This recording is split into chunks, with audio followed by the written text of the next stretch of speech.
Ok, đây sẽ là cái video cuối cùng mình nói về cái vấn đề mà mình với anh Hoàng chia tay. Nghĩ là chả cần phải nói gì nhiều cả, tại bởi vì những người mà quan tâm tụi mình, ủng hộ tụi mình, những người xung quanh, những người biết tụi mình, ta hiểu rõ tụi mình như thế nào rồi. Nhưng mà bởi vì nó đi quá sức ảnh hưởng, nó đi quá sức chịu đựng của mình. Nhiều người đặt tung tin đồn nhảm khiến cho mọi thứ nó sai sự thật. Mình cảm thấy rất là ức chế và không thể im lặng được nữa. Mình đã xin phép để được nói cái điều này rồi.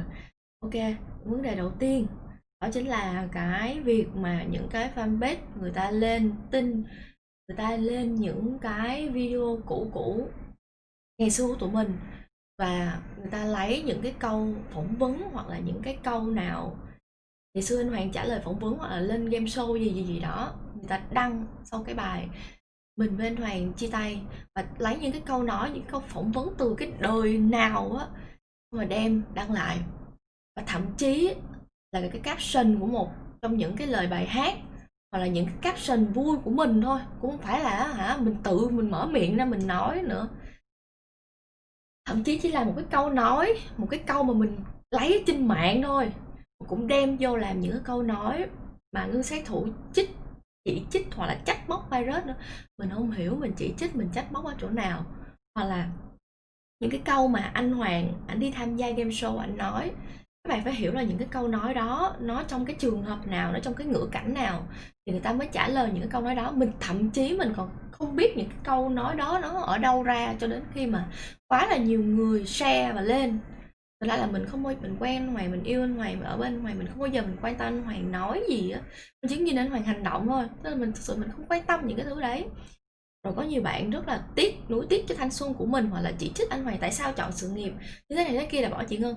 Mình thật sự với các bạn luôn là mình là một người, nếu như mà có một ai đấy đặt giữa mình, bắt mình chọn giữa sự nghiệp và tình yêu hoặc là hôn nhân, thì mình chắc chắn cũng sẽ chọn sự nghiệp. Nếu như mình lúc đó mình có quá nhiều thứ muốn làm, mình có quá nhiều tham vọng, mình có quá nhiều điều mà mình muốn, thì mình cũng sẽ chọn sự nghiệp. Mình không thể bắt một người mà anh ơi, anh dừng hết tất cả, mình làm như thế này là đủ rồi, tụi mình kết hôn với nhau đi, em thấy làm vậy là được rồi đấy. Mình không thể bắt người ta đang rất là muốn làm nhiều thứ, đang ở đỉnh cao của sự nghiệp, người ta đang rất là tài giỏi, ta làm được rất là nhiều, và mình bắt người ta là thôi, giờ làm tới đây đủ rồi anh, mình dừng rồi thôi. Không thể. Nếu mà có ai bắt mình như thế và mình cũng muốn làm, mình đều sẽ chọn sự nghiệp và mình dừng lại. Và bản thân mình là một cái cô gái ở trong cái cuộc tình này, mình chấp nhận cái quyết định đấy của anh Hoàng. Tại cớ sao những người ngoài kia người ta lại chỉ trích, soi mói, người ta trách khứ anh Hoàng. Mình không trách thì thôi chứ mình không hề trách. Đây là cái nguyên văn. Đây mình cho các bạn xem. Đây là cái nguyên văn mà mình viết ở trong group, mà group fan của mình thôi nha. Bởi vì các bạn hỏi quá nhiều về cái vấn đề ủa tại sao chị Ngân lại như thế này, như thế kia thế nọ, tại sao ủa anh Hoàng lại suốt ngày đi như thế này thế kia thế nọ vậy chị Ngân. Mọi người không biết là tụi mình đã chia tay từ rất là lâu rồi, chứ không phải đùng cái chia tay cái mình mai ngày mình viết cái bài post đó, không phải, tụi mình chia tay nhau từ rất là lâu rồi. Và có nhiều người vẫn hiểu lầm là tụi mình yêu nhau, cho đến khi mà lỡ như là tụi mình có làm gì phật ý các bạn ấy, hoặc là các bạn ấy có vô tình bắt gặp tụi mình đi với ai, các bạn ấy lại nghĩ là tụi mình cắm sừng nhau, lại lên mạng rồi lại phải giải thích nữa, rất là mệt. Cho nên mình nghĩ cái vấn đề mà đăng lên nói tụi mình dừng lại là vấn đề hợp lý. Mình thấy mình không sai ở cái vấn đề này cả. Tại sao các bạn chỉ trích là ủa tại sao chia tay lại lên nói, các bạn không nghĩ cái hậu quả là sau này lỡ như có ai, lỡ như anh Hoàng có người yêu mới hoặc là có mình yêu người yêu mới, ví dụ tụi mình đi đâu chơi với nhau đi, người ta vô tình bắt gặp tụi mình ví dụ nắm tay hôn ích gì, lại báo chí lại lên lại cắm sừng đối phương à. Các bạn không nhớ từng đã có một cái trường hợp cái anh chị trong showbiz bị như thế và người ta áp lực như thế nào hả? Và mình nghĩ cái vấn đề là mình nói cho những người fan của mình, những người ủng hộ tụi mình hiểu rõ vấn đề thôi, và luôn ủng hộ hai đứa mình. Đây là nguyên văn mình nói ở trong group fan của mình nói rất là rõ luôn. Không hiểu sao lại có những người mà người ta đặt điều, người ta cắt xé, người ta làm cho mọi thứ nó nổi tung cả lên. Ok, và nguyên văn cái bài viết của mình ở trong group fan của mình nó là như thế này. Anh không biết các bạn có thấy không? Mình viết rất là dài như thế này luôn. Mình đã bảo là mình viết ra những điều này với tâm trạng rất là tôn trọng cũng như rất là thoải mái, rất là respect, không đau khổ nhiều, không hờn dỗi, không trách anh Hoàng. Và mình rất là tôn trọng với cái quyết định đó, tụi mình không cãi nhau, không người thứ ba. Và chỉ đơn giản như là không tìm thấy đáp án trong bài toán mà cả hai còn đang dang dở. Đấy. Và mình cũng bảo là anh Hoàng là cái điều tuyệt vời nhất mà mình từng có. Chẳng ai bao giờ yêu thương hay là chiều chuộng mình như anh Hoàng, và chắc chắn sẽ không có anh Hoàng thứ hai trong cuộc đời của mình. Mình ghi rất là nhiều như thế này. Mình còn có một cái comment như thế này nữa. Đấy, nó chỉ có như thế đấy thôi. Mà không hiểu sao người ta lại cắt khúc này, người ta ghép khúc nọ vô, làm cho những người xem, những người đọc, người ta tiếp thu một cái vấn đề nó chỉ có đến thế. Người ta không chịu, người ta không chịu trích dẫn hết đầy đủ. Mình đã ghi ra rất là rõ ràng rồi. Các bạn cứ vào các bạn nói mình đính chính cho anh Hoàng đi, trong khi là anh Hoàng không có cần mình đính chính. Các bạn hiểu không?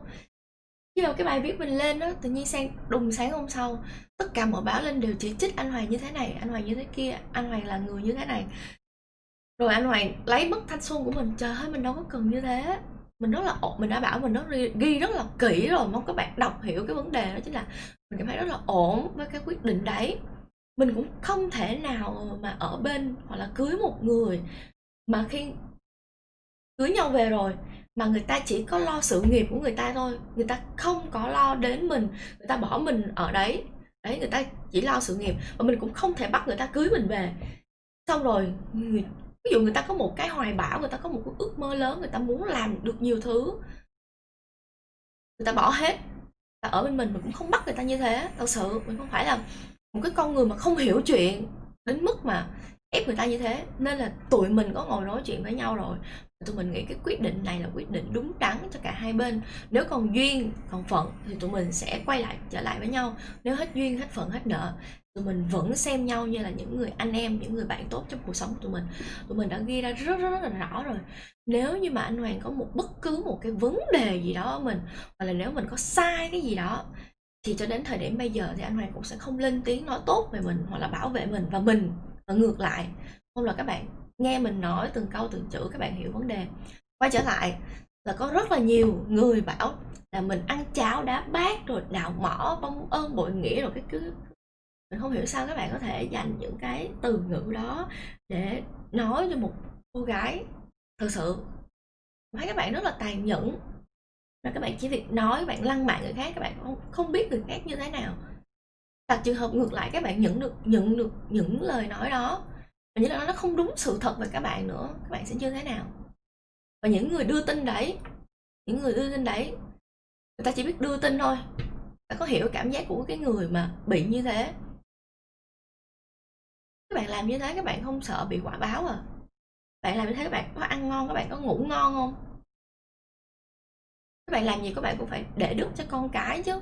Và những người đưa tin, và những người chỉ bởi vì có vài ba cái view thôi mà làm như thế với người khác, hành hạ người khác, thật sự mình cảm thấy cực kỳ rất là quá đáng luôn. Rồi có những cái clip người ta cắt ghép, điển hình là cái clip mà không nhớ ngày sinh nhật, không nhớ sai giày. Nó từ một cái vấn đề là khoảng 5-6 tháng trước, là nó ngón ngán khoảng gần nửa năm trời rồi. Tại sao lúc mình đăng cái clip đấy có anh Hoàng ở đấy, những cái câu nói mình nói đấy, anh Hoàng không nhớ ngày sinh nhật của mình, anh Hoàng lăng nhăng, hoặc là anh Hoàng không nhớ sai giày, anh Hoàng như thế này thế kia đấy. Tại sao lúc đó có anh Hoàng ở đấy? Nếu mà không đúng sự thật về anh Hoàng thì anh Hoàng sẽ phản bác. Tại sao anh Hoàng không phản bác? Đúng không? Các bạn có suy nghĩ không? Tại sao lúc mà mình post cái clip đấy lên, cái clip này rất là nhiều view luôn á. Bạn có thể quay trở về các bạn search ở trên kênh YouTube của mình. Mình post trên kênh YouTube rất là ít clip. Bạn lên các bạn có thể xem thoải mái.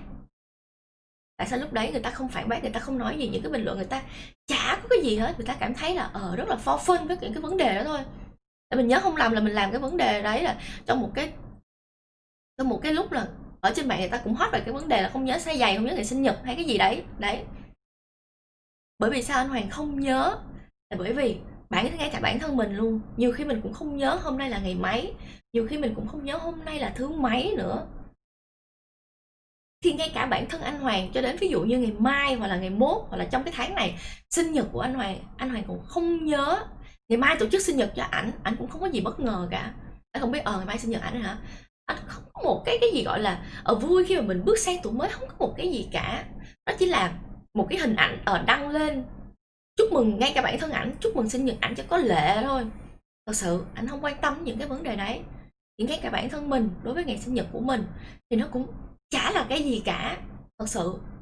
Và các bạn không động não là không lẽ đến ngày sinh nhật của mình tất cả mọi người đều chúc, tất cả mọi anh em bạn bè xung quanh mình đều chúc, anh Hoàng không biết à? Hoặc là đừng đến ngày sinh nhật của mình, không lẽ mình không nhắc anh Hoàng, anh ơi mấy ngày nữa sinh nhật của em rồi nha, mai sinh nhật của em rồi nha, không lẽ mình không nhắc à? Không lẽ mình tổ chức sinh nhật có anh Hoàng đấy, tại sao có hình ảnh tổ chức sinh nhật có anh Hoàng như thế mình không nhắc à? Thật sự anh Hoàng là một người rất là đam mê công việc, cực kỳ đam mê công việc. Anh Hoàng không có rảnh mà đến mức mà ngồi tính từng ngày sinh nhật như thế. Thật, anh Hoàng không nhớ, mình không trách, mình thật sự mình không bao giờ trách anh Hoàng cả. Nếu như mà mình thật sự mình trách móc anh Hoàng hoặc là mình có như thế nào đó, mình sẽ không bao giờ mình đăng những cái clip đấy. Bởi vì người ta có câu là đẹp thì khoe, tốt thì che đấy. Và nếu như anh Hoàng có thực sự là mình có nói sai hoặc là như thế nào đi chăng nữa thì anh Hoàng đã không cười hoặc là anh Hoàng đã im, anh Hoàng đã phản bác ở trong cái clip đó liền luôn. Anh nhớ hồi là như thế nào đi chăng nữa, vì thật sự là anh Hoàng rất là mải mê với công việc. Thì cái đầu óc của ảnh trong đầu của ảnh chỉ có công việc thôi. Thiệt. Và nếu như mà thật sự mình như thế thì mình cũng sẽ không có để những cái hình ảnh đấy hoặc là những cái clip đấy để các bạn quay lại các bạn chỉ trích mình, để mình bị phản đam như thế. Mình phải xóa đi hết, xóa xanh trước khi mình đăng bất cứ một cái gì đó. Các bạn phải hiểu cái vấn đề đó là như thế. Cho nên là các bạn nhận một cái tin gì đó, các bạn đọc được một tin gì đó, các bạn phải suy nghĩ, các bạn phải logic lên và các bạn phải tiếp nhận thông tin một cách thông minh nhất lên. Các bạn đừng để những cái báo chí, những cái phương tiện dắt mũi các bạn như thế. Các bạn phải đặt cái vấn đề là tại sao trong cái thời điểm đó người trong cuộc người ta không nói gì, những bạn viewer của mình xem được cái clip đấy không nói gì mà người ta xem được rất là nhiều luôn á, chứ không phải là 1, 2, 3 view người ta xem hả. Và nếu như mà thật sự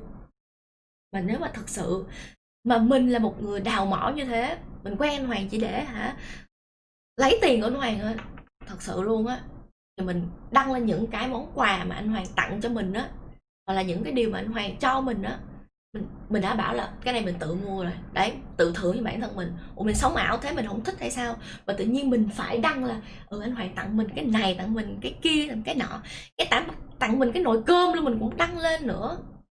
Bạn phải biết là mình rất là trân trọng những cái món quà của anh Hoàng. Mình cảm thấy rất là thích thú vì điều đó. Mình làm điều đó chỉ vì một là vì có clip, hai là mình thật sự rất là thích, mình trân trọng, mình quý. Tự đặt cái vấn đề là bạn, người yêu của các bạn, bạn trai bạn gái hoặc là vợ chồng của các bạn, hoặc là ngay cả những người bạn thân của các bạn tặng cho các bạn những cái món quà, nếu mà các bạn trân trọng nó, các bạn thích nó, các bạn tôn trọng đối phương nữa, các bạn có đăng lên không để bạn lưu trữ kỷ niệm không? Các bạn có đi kể hết người này kia tao được những cái này đấy kia không? Có. Và bởi vì các bạn không suy nghĩ gì hết cả. Nếu như mà thật sự mình một con người có tính toán, có suy nghĩ, trời ơi mình cũng không để cho các bạn bắt bẻ mình cho đến như thế này đâu. Các bạn chỉ cứ đi spam cái hình ảnh mà sinh nhật của mình nhận được 100 triệu. Trời ơi, sao các bạn lại không, các bạn chỉ suy nghĩ như thế thôi à. Nếu như mà mình thật sự là một cô gái như thế á, mình sẽ không dừng lại cái mối quan hệ này, mình phải tiếp tục hơn nhiều thứ hơn nữa. Còn hãm fame hả? Mình không có cần. Thiệt, mình làm cho đủ tiền, mình chỉ cần làm đủ tiền thôi. Mình mở một cái quán ốc thôi là mình nghỉ stream đến bây giờ đây này. Mình hãm fame nữa để được cái gì? Nếu mà mình hãm fame mình phải làm thêm nhiều thứ hơn nữa. Như các bạn cũng thấy đấy, kênh YouTube của mình up một cái clip 2-3 tháng, 1-2 tháng sau mình mới up tiếp. Mình hãm fame làm gì? Mình muốn nổi tiếng để làm gì? Mình cũng không hiểu nữa. Nếu mà mình muốn nổi tiếng, mình muốn hãm fame mình phải làm hơn nhiều thứ hơn như thế nữa. Mình phải tiếp xúc, mình phải đi giao du với cực kỳ nhiều để người ta biết mình. Không, mình chỉ ngồi ở ngay tại cái ghế, ngay tại cái phòng này mình livestream mỗi ngày thôi. Bởi vì Facebook là người ta trả lương cho mình khi mà mình livestream đủ giờ, đủ tiếng, đủ KPI. Các bạn hỏi mình là tại sao cái chuyện nó xảy ra như thế, chia tay như thế mà mình vẫn còn dửng dưng ở đây, mình ngồi đây mình livestream, mình có thể cười nói vui vẻ. Ủa chứ không lẽ bây giờ mình lên mình stream mà lúc nào hả mình cũng ngồi đây mình mở cam các bạn, mình khóc hu hu hu hu hu để làm gì, để ai thương hại mình, người ta còn nghĩ mình đóng kịch nhiều hơn nữa. Mình đã bảo là mình rất là ổn và mình rất là mạnh mẽ, mình không sao với các quyết định này từ phía hai đứa tụi mình. Người trong cuộc người ta không có nói gì cả, người ta vẫn yêu thương người ta vẫn giúp đỡ nhau trong cuộc sống. Cớ gì các bạn lại như thế với người khác, các bạn lại đặt cái suy nghĩ của các bạn lên với người khác. Nếu như mà mình thật sự là người như thế, mình đã không xứng đáng được nhận những cái điều đó từ anh Hoàng. Các bạn biết anh Hoàng rất là thông minh, rất là giỏi. Cái đầu anh Hoàng phải nói là gọi là anh Hoàng kiểu như là anh Hoàng gọi là chứa sạn trong đó luôn. Anh Hoàng quá tài giỏi. Không lẽ một người đàn ông người ta tài giỏi, người ta kiếm được nhiều tiền như thế, thì cái người phụ nữ ở bên cạnh người ta cũng phải như thế nào để mới được nhận những cái thứ xứng đáng đó. Ngày xưa tụi mình làm ít, tụi mình chưa được như bây giờ, mình được nhận những món quà rất là nhỏ, mình là cũng đã đăng lên như thế, mình cũng đã rất là vui rồi. Những con gấu bông hay là những cái gì đó là mình cũng đã khoe ở đây ở trên Facebook rồi. Hầu hết mình đều không xóa bất cứ một cái gì cả. Nếu như mà mình thật sự là những như thế, mình sẽ không để cho các bạn bắt bẻ mình bất cứ một cái gì đâu. Mình đã có sự tính toán, cái gì mà gương sát thủ đang dắt mũi dư luận để tính toán rồi để câu view, để thêm fan. Trời ơi, mình không có cần câu view thêm fan một cái gì hết nữa cả. Livestream của mình, một stream của mình nó vẫn như thế, nó vẫn đều như thế. Mình đâu có lên được miếng view nào đâu. Các bạn có thể xem những cái livestream cũ của mình, hoặc là các bạn có thể xem những cái lúc mà mình nhiều view, mình vui như thế nào, mình đăng ở trên fanpage, trên group, trên Facebook cá nhân của mình đều có hết cả. Và các bạn còn ác ý đến mức mà bảo là 5 năm quen anh Hoàng, mình mua được nhà ở Sài Gòn. Trời ơi, nhà này nè, các bạn nói mình mua nhà thì mình thấy rất là hổ thẹn luôn á. Nhiều khi người ta chủ nhà người ta xem, người ta lại nghĩ mình như thế nào nữa. Cái nhà này nhà mình thuê. Đấy, cái lý do gì mà mỗi ngày mình phải lên livestream là bởi vì mình phải trả tiền thuê nhà, tiền điện, tiền nước, tiền net, tiền cho nhân viên, tiền để lo cho gia đình, cho bố mẹ của mình, lo cho em của mình, tiền để mình mua quà tặng cho những bạn fan luôn ủng hộ của mình, luôn ủng hộ mình tạo custom, tiền mình quay hòm.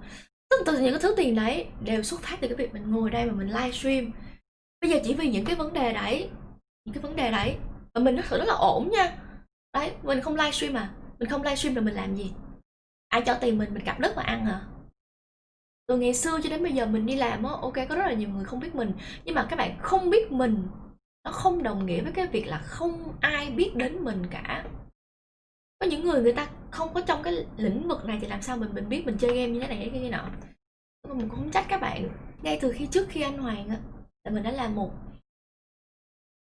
người trong một nhóm nhạc rồi, một ca sĩ, một rapper trong một nhóm nhạc rồi. Bởi vì mình cảm thấy là cái đi vô cái ngành showbiz nó rất là phức tạp, mình không có thể chịu nổi cái áp lực, mình không thích cái sự phức tạp, cho nên mình đã rời, mình không làm ở trong showbiz nữa. Các bạn có thể xem những cái video clip của cái từ năm 2012 của mình, nó rất là lâu rồi, cực kỳ lâu rồi. Mình không chịu nổi, mình phải rời. Mình làm idol Talk TV, mình làm cũng 5-6 năm rồi đấy. Nhưng mà làm idol Talk TV không phải ai các bạn không biết mình thì không đồng nghĩa là không có ai không biết mình cả. Mình làm hát, idol Talk TV đó là mình làm hát, còn anh Hoàng là về làm stream. Nếu mà bạn stream nó chỉ mới phát triển thôi. Đấy, chỉ bởi vì anh Hoàng vào nghề stream trước mình. Anh Hoàng vào nghề stream cũng rất là lâu rồi. Mình mới bắt đầu con đường stream mà ngồi stream chơi game như thế này thôi nè, chỉ được có 2 năm thôi. Và các bạn nỡ lòng nào các bạn bảo là mình bú phêm anh Hoàng, không có anh Hoàng thì mình không có được như ngày hôm nay. Trời ơi, người đặt vấn đề là người yêu của người ta yêu nhau mà các bạn bảo người ta bú phêm là như thế nào? Anh Hoàng đủ thông minh để anh Hoàng có thể biết được những cái vấn đề đấy. Nếu mà thực sự mình là một con người như thế là anh Hoàng đã đăng lên, Hoàng bóc phốt mình rồi, chứ không phải là như thế này. Rồi cái gì mà không có virus thì không có ngân sát thủ như ngày hôm nay. Đúng là không có anh Hoàng dẫn dắt mình vào con đường stream, bảo mình làm stream đi. Mình nhớ rất rõ luôn là một người anh Hải bên OTA bảo anh Hoàng là em kêu Ngân làm stream đi. Đấy, anh thấy Ngân phù hợp làm stream đi. Anh Hoàng mới về, anh Hoàng bảo mình là em làm stream đi. Anh thấy em rất là phù hợp ấy. Nên là mình rất là nghe lời anh Hoàng bảo mình làm cái gì mình cũng làm như thế. Và cái mấu chốt mình nói về cái vấn đề tại sao mình đến với con đường streamer, mình nói rất là nhiều trong những cái livestream của mình rồi. Mình trả lời rất là nhiều rồi. Là bởi vì mình rất là muốn gần anh Hoàng. Mình rất là muốn chơi game với anh Hoàng mỗi ngày, mình muốn được đi đây đi đó với anh Hoàng. Chỉ có cách là mình làm cái công việc gần anh Hoàng, mình tiếp xúc với anh Hoàng nhiều hơn thôi. Và trong cái khoảng thời gian đấy mình cũng đã làm Talk TV rồi, và mình cũng có bán đồ ăn vặt ở trên mạng rồi, và cái thu nhập đó của mình cũng đã rất là ổn rồi thật sự. Nhưng mà làm stream thì nó giúp cho mình có rất là nhiều hơn nữa thôi, rất là nhiều tiền hơn nữa thôi, và cảm thấy mình có thể trang trải được thêm nhiều thứ. Chứ mà để nói mua nhà mua xe mình nói các bạn ơi, chưa đâu, mình chưa mua được nhà, mình còn nhà thuê đây này. Đấy, nhưng mà để đứng đến thời điểm bây giờ, và để cho cái cộng đồng của mình biết được mình đến cái thời điểm bây giờ, vậy mình phải cố gắng như thế nào, mình phải tự đi như thế nào, chứ anh Hoàng đâu có ngồi lên cái ghế này của mình, anh Hoàng livestream giúp mình đâu. Anh Hoàng đâu có livestream giúp mình mỗi ngày 10 mấy tiếng, mình làm đến mức mà mình hả còng lưng lên mình làm, mình ngồi mình ăn trên stream, mình mệt mỏi như thế nào trên stream. Tất cả những cái bạn theo dõi mình mỗi ngày đều biết livestream nhiều đến mức như thế nào. Tại sao không ai công nhận điều đó? Các bạn chỉ khăng khăng là không có virus thì không có Ngân sát thủ như ngày hôm nay. Đến với các bạn, được nhiều các bạn biết đến hơn là nhờ anh Hoàng. Nhưng mà để có tồn tại, có đứng vững hay không là còn phải công sức của mình nữa chứ. Tại sao các bạn lại phủ nhận cái công sức đó của mình? Mình đâu có phải là bóng của anh Hoàng đâu. Thật sự, anh Hoàng chơi một cái game hoàn toàn khác mình chơi một cái game hoàn toàn khác anh Hoàng, thì các bạn lại, tại sao các bạn lại bảo là một người không có người này lại không có người kia? Các bạn nói như thế là các bạn quá là ác độc đối với mình luôn. Mình thật sự, và các bạn phủi bỏ hết đi những cái công sức mỗi ngày của mình. Mình lên livestream mỗi ngày, thậm chí mình còn không chơi cùng với anh Hoàng nữa cơ. Hai cái tựa game tụi mình chơi hoàn toàn khác nhau nữa cơ. Và mình mong là sau cái clip này, những cái anh chị báo chí, những cái phương tiện truyền thông đừng có cắt ghép cái clip để cho người ta hiểu sai vấn đề. Quay trở lại cái vấn đề đấy, các bạn cắt ghép cái clip đấy trong những cái ngữ cảnh đấy, làm cho những người đọc người ta không biết, người ta cứ nghĩ là mình lên mạng mình nói như thế này nói như thế kia, mình trách anh Hoàng như thế này trách anh Hoàng như thế kia, trách anh Hoàng phụ tình với cái gì bạc tình không tử tế, rồi trách anh Hoàng không quan tâm mình. Nó không có, mình chỉ đăng một cái bài post như thế đấy, các bạn có thể xem bài post chỉ rõ gọn là như thế thôi. Và mình đã nói rất là rõ là tụi mình vẫn xem nhau như là anh em trong cuộc sống, mình vẫn giúp đỡ nhau rất là hết mình.